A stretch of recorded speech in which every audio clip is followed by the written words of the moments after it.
আজকে কয় তারিখ? 25 তারিখ, 7টা 30 মিনিট। মনে আছে তো?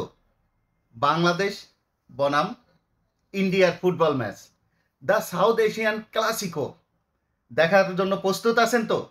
7টা 30-এ কিন্তু বিভিন্ন অ্যাপস কিন্তু আপনারা খুঁজবেন।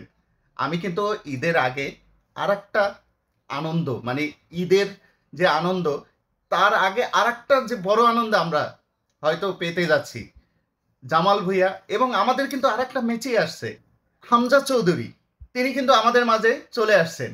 এই হামজা চৌধুরী নিয়ে কিন্তু আমরা একটা স্বপ্ন দেখতেছি, আমাদের সেই ম্যাচই আমরা জামাল ভুঁইয়া।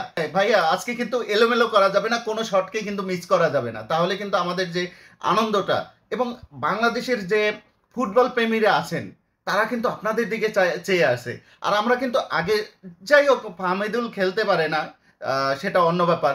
আর আমাদের যে বাফুফে, সেই বাফুফে যেন দুর্নীতিমুক্ত হয়, যে দুর্নীতির যে আঁকড়া ছিল সেখান থেকে বের হয়ে এই ভারত বদের যে একটা স্বপ্ন আমাদের আছে সেইটার মাধ্যমে যেন এটাও আমরা বধ করতে পারি। তো সেই আশা কিন্তু আমরা করতেছি যে যাতে আমাদের আজকের, অন্তত আজকের ম্যাচটা আমাদের জন্য এতটা গুরুত্বপূর্ণ। কিন্তু আমরা কিন্তু এই ফুটবল প্রেমী যারা আছি তাদের একটাই স্বপ্ন, যে ভারতকে আমরা হারাবো এবং একটা জয়লাভ। 2003-এর পরে কিন্তু সম্ভবত ভারতকে আমরা হারাতে পারি নাই। আর এইবারে কিন্তু আমরা একটা বড় শক্তি নিয়ে নামতেছি, বড় একটা আশা বা বড় একটা অর্জন করব, সেই অর্জনের জন্য কিন্তু আমরা নামতেছি। ভাইয়া, কোনো শট মিস করা যাবে না। আর আমাদের তো হামজা চৌধুরী আছেই এবং জামাল ভুঁইয়ারা আছেন এবং আরও অনেকে কিন্তু, আমি সবার নাম জানি না, বাট ভালো ভালো কিন্তু একটা শক্তি নিয়ে কিন্তু আমাদের আজকের আশা ভরসা, যাই বলি না কেন, স্বপ্ন, ইচ্ছা বা ঈদের আগের যে একটা আনন্দ, ঈদের আনন্দের সাথে যদি এই আনন্দটা আমরা অ্যাড করতে পারি তাহলে তো সোনায় সোহাগা কথায় আছে না, সেটা কিন্তু উপভোগ করব। এবং আজকে কিন্তু বাফুফের যে ভবনটা আছে তার নিচেই কিন্তু খেলা দেখাবে। আপনারা যদি খেলা দেখেন সেখানেও খেলা দেখতে পারবেন এবং বিভিন্ন অ্যাপসেও কিন্তু খেলা দেখতে পারবেন।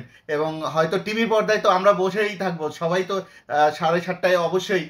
এর মধ্যে কিন্তু নামাজও আছে, আমাদের নামাজও পড়তে হবে। তার পরেও কিন্তু আমরা খেলাটারে, যারা ক্রিকেট ফুটবল পছন্দ করি তারা কিন্তু অবশ্যই এই ফুটবল খেলা দেখব।